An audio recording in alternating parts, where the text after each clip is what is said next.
नमस्कार. नमस्कार. सुधारित तंत्रज्ञान या युट्यूब चॅनलमध्ये आपलं सर्व शेतकरी बांधवाचं मनापासून स्वागत आणि धन्यवाद. शेतकरी मित्रांनो, आज आपण आंब्याच्या बागेमध्ये आहोत. एकंदरीत आंबा लागवड कशी केली पाहिजे, आंबा लागवड करताना कुठल्या जाती वापरल्या पाहिजेत. आता या शेतकऱ्याची एक मोठी बाग आहे, तिथे भरपूर सगळ्या जातीचे झाड आहेत त्यांच्याकडे.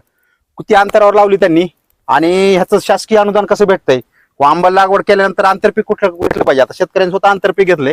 शेतकरी मित्रांनो, तुम्ही जर बघितलं, आंबा लागवडला शासनाकडून भरपूर अर्थसहाय्य म्हणजे महाडीबीटी अंतर्गत योजनेमार्फत किंवा पोखरासारख्या योजनेमार्फत आंबा लागवडला 100% अनुदान आहे. आंबा असेल, तुमचा पेरू असेल, सगळ्या जेवढ्या फळबाग आहेत त्यांना अनुदान दिलं जाते शासनाकडून. परंतु शेतकरी मित्रांनो, आंबा लागवड कशी केली पाहिजे प्रॅक्टिकली, आंबा लागवड केल्यानंतर त्याचा बहार सगळ्यात महत्वाचं आपलं जे मोहर आहे. आता बघितलं तुम्ही शेतकरी मित्रांनो, आपल्या सर्व शेतकऱ्यांचा सगळ्यात जास्त नुकसान म्हणजे बहारामध्ये होते.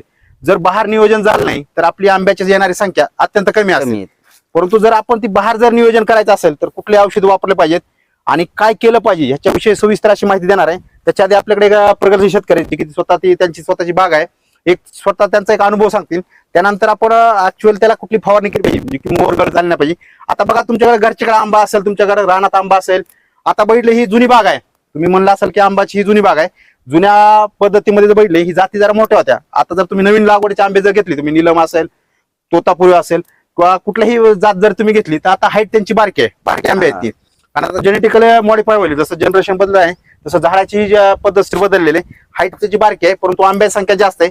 ही जुन्या पद्धती, ह्याला कुठली छाटणी केलेली नाही, कुठल्याही याला नियोजन नाही, त्याच्यामुळे हा मोठा आंबा दिसेल तुम्हाला. जर नवीन आंबे जर तुम्ही केली, छाटणी व्यवस्थित केली, त्याचे जर बागाचं संगोपन जर व्यवस्थित केली, तर नक्कीच तुम्हाला एकरी जास्त उत्पादन मिळेल. आणि आंब्यासारख्या पिकाचं जर बघितलं, आंब्याचं जागतिक मार्केट चांगलं आहे. भारत देशाचा आंबा, हापूस आंबा हे भारतामध्ये ओळखला जाते आणि लोक त्याला जास्त प्रमाणात घेतले जाते, खाते. आता तोतापुरी आहे, आता नीलम सारखे जाती आहेत आपल्या गोडमध्ये ओळखले जातात. हे बाहेर देशामध्ये भरपूर याची मागणी आहे. म्हणून जर तुम्ही आंब्या शेती जरी केली आणि आंतरपीक दुसरे जरी केलं तरी चालतंय. ज्या शेतकऱ्यांना जास्त क्षेत्र आहे अशा शेतकऱ्यांनी बागाकडे वळू शकतात. आता नमस्कार का. नमस्कार. आपलं नाव सांगा पूर्ण. अतुल रावसाहेब टेळे, बरं, राहणार दाभा, तालुका कळंब. बर, किती क्षेत्रामध्ये किती बाग लावली तुम्ही? 1 हेक्टर क्षेत्र आहे हे. हा. 1 हेक्टर क्षेत्रामध्ये 30 बाय 30च्या हिशोबाने झाड लावलेले आहेत. 30 बाय 30च्या हिशोबाने.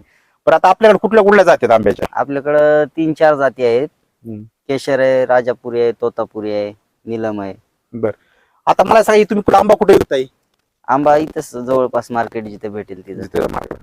आता याचं मोहर नियोजन काय केलं का तुम्ही आतापर्यंत? मोहर नियोजन कधी केलेलं नाही आतापर्यंत आपण. तरी आंब्याची संख्या किती मिळते तुम्हाला? तरी